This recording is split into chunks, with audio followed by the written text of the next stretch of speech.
हाँ तो बच्चों ये रही आपकी एग्जांपल नंबर 1.13 जिसमें उसने मुझे दो सिस्टम दिया, सिस्टम 1 एंड सिस्टम 2। तो दोनों की इक्वेशन आपके सामने है। वो चेक कहता है कि बच्चों बस आपने क्या करना है, check stability for these two systems. यानी दो इक्वेशन उसने मुझे दे दी है दो सिस्टम की, उसकी आपने स्टेबिलिटी चेक करनी है, कौन सा सिस्टम मतलब कि स्टेबल है और कौन सा अनस्टेबल है। और प्रीवियस एग्जाम्पल में मेरा एक क्वेश्चन था आपसे कि जो अपना ये क्या नाम है,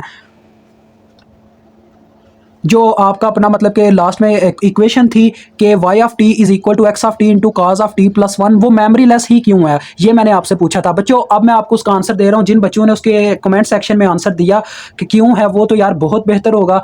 अभी मैंने स्टडी नहीं किया बिकॉज अभी तो मैं लेक्चर बना रहा हूँ एक साथ। तो उसका बच्चों आंसर ये था कि वो मेमोरी लेस है। उसकी वजह यह देखो, वो डायरेक्ट प्रेजेंट में मुझे वैल्यू देगा, यानी कि वाई ऑफ टी, यानी अगर मैं वाई टी के टाइम में मतलब कि रखता हूँ 10:10 तो डायरेक्ट एक्स ऑफ टी यानी कि मेरी मतलब कि जो इनपुट होगी वो भी 10:10 वाली ही इनपुट होगी। ये नहीं हो सकता कि वो मुझे पास्ट वाली इनपुट दे उसके अंदर। दैट्स वाई वो मेमोरी लेस है, मतलब कि वो डायरेक्ट प्रेजेंट की बात करता है, वो ना पास्ट की बात करता है ना फ्यूचर की बात करता है। तो वो एक मेमोरी लेस डिवाइस है, ठीक हो गया।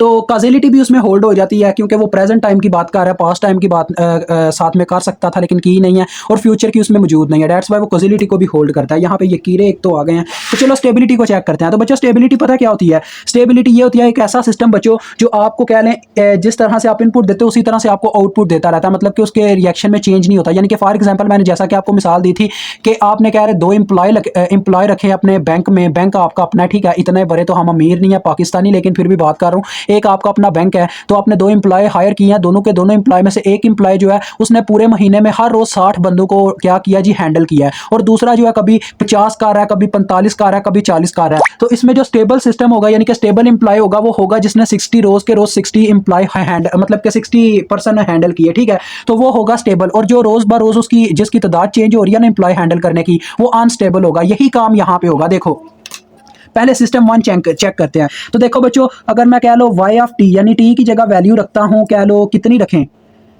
2 वोल्टेज की बात करते हैं, ठीक है, मैं 2 वोल्ट रख लेता हूं, 2 वोल्ट। तो इस तरफ क्या आ जाएगा, देखो 2 इंटू एक्स ऑफ 2, यही आ जाएगा ना।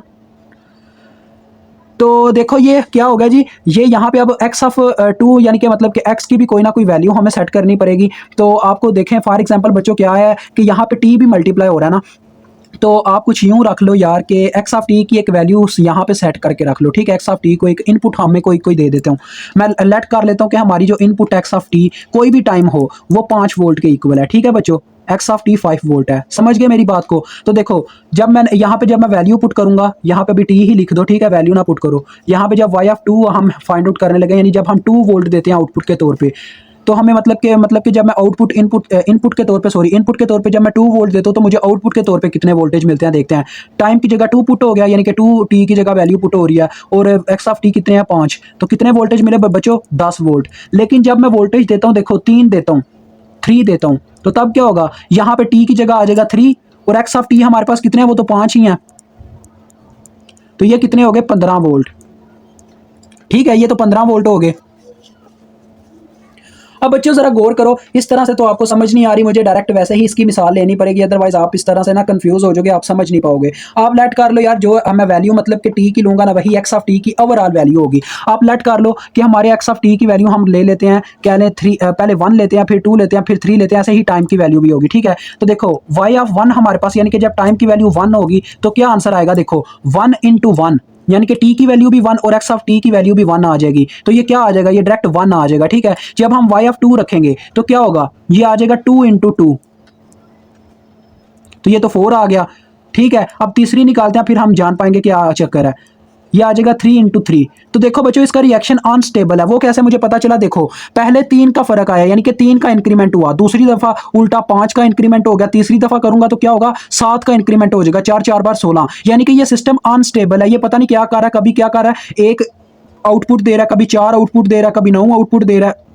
तो इस तरह से इसका कुछ सिस्टम है। यानी आप फर्ज कर लो यार, चलो इस तरह से भी आपको ना, मेरे पास मिसालें बहुत है, टेंशन नहीं लेनी। ये मिसाल ले लो कि आपका जो सिस्टम है ना वो इनपुट कितनी देता है 5 वोल्ट, तो इसमें साथ में टाइम भी मल्टीप्लाई हो रहा है ना। फॉर एग्जांपल मैंने क्या किया जी, देखो वाई ऑफ टी, यानी मैं क्या करता हूँ, आज के 10 बजे मैं इसको ट्राई करता हूँ, 10 बजे, ठीक है, 10 10.0, इसको मैंने टाइम को 10.0 लिख दिया है। तो क्या होगा देखो, टी की जगह 10 पुट हो जाएगा और एक्स ऑफ टी आपके 5 वोल्ट है, ठीक है। आप यानी कि आपकी जो इनपुट होती है 5 वोल्ट की होती है, तो टी की जगह 10 पुट हो गया बच्चों, और एक्स ऑफ टी की जगह क्या आ गया 5, तो ये तो 50 वोल्ट आ गए। आज मुझे 50 वोल्ट मिले। कल मैं क्या करता हूँ, कल फिर से आता हूँ, सिस्टम को 11 बजे चलाता हूँ, तो 11 बजे क्या करता है जी, टाइम की जगह 11 पुट होगा और 5 के 5 वोल्ट ही मैं दे रहा हूँ, लेकिन मुझे आउटपुट क्या मिल रही है 55 वोल्ट। तो क्या हुआ, इसका रिएक्शन चेंज हो गया। ये एक अनस्टेबल सिस्टम है, इससे यहाँ पे आपको ये मिसाल से समझ आ जाएगी, ठीक है।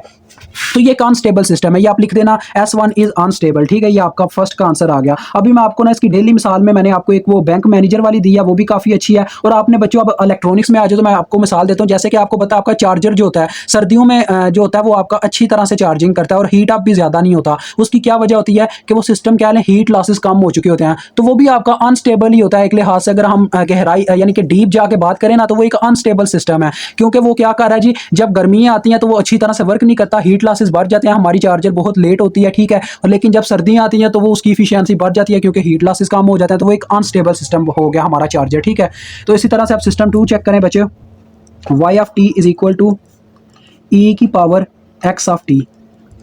अब बच्चों आपको पता ही है, यहाँ पे जो e की पावर x ऑफ t है, ये ज़्यादा से ज़्यादा कितनी रेंज तक जाएगी, बताएं मुझे, कहाँ तक जाएगी। ये ज़्यादा से ज़्यादा देखो, एक्स ऑफ टी की जो वैल्यू है वो ज़्यादा से ज़्यादा माइनस से लेके प्लस तक ही घूमेगी ना, ज़्यादा से ज़्यादा यही हो सकता है ना। यानी कि कह लो कि for example x of T की वैल्यू माइनस इन्फिनिटी से लेके प्लस इन्फिनिटी तक जा सकती है, और अगर ई की पावर इन्फिनिटी हो तो ये जीरो आंसर देती है, और अगर ई की पावर जीरो हो तो ये वैल्यू 1 देती है मैक्सिमम, और अगर ई की पावर प्लस इन्फिनिटी हो तब भी ये जीरो आता है, ठीक है। तो डेट्स वाई इसकी वैल्यू अपनी मतलब कि कह लें टाइम के लिहाज से ही चेंज होगी। यानी कि अगर मैं फर्स्ट टाइम क्या करता हूँ, टाइम की जगह जीरो पुट कर देता हूँ, यानी कि मैंने क्या किया, कह लें कि मैं फर्स्ट टाइम अपना जो सर्किट है उसे चलाने लगा पहली दफ़ा, तब भी जीरो ही होगा, तो ई की पावर में जीरो पुट हो जाएगा टाइम की जगह, तो 1 आ जाएगा, ठीक है। इसी तरह से इसको फिर से अगर मैं जीरो पे ही ट्राई करूंगा तो मुझे यही आंसर मिलेगा, मतलब कि टाइम में कोई चेंज नहीं आ रहा। डेट्स वाई ये एक स्टेबल सिस्टम है, S2 इज स्टेबल, ठीक है। आपने वहां पे बच्चों इतनी डिटेल नहीं लिखनी, जब आपका क्वेश्चन पेपर में आ जाएगा तो आपने बस इतना ही बताना कि ये अनस्टेबल है या स्टेबल है, बस इतना ही हम बताएंगे। और आपकी बुक में आपको दिखाता हूँ उसमें क्या लिखा हुआ है, ये देखो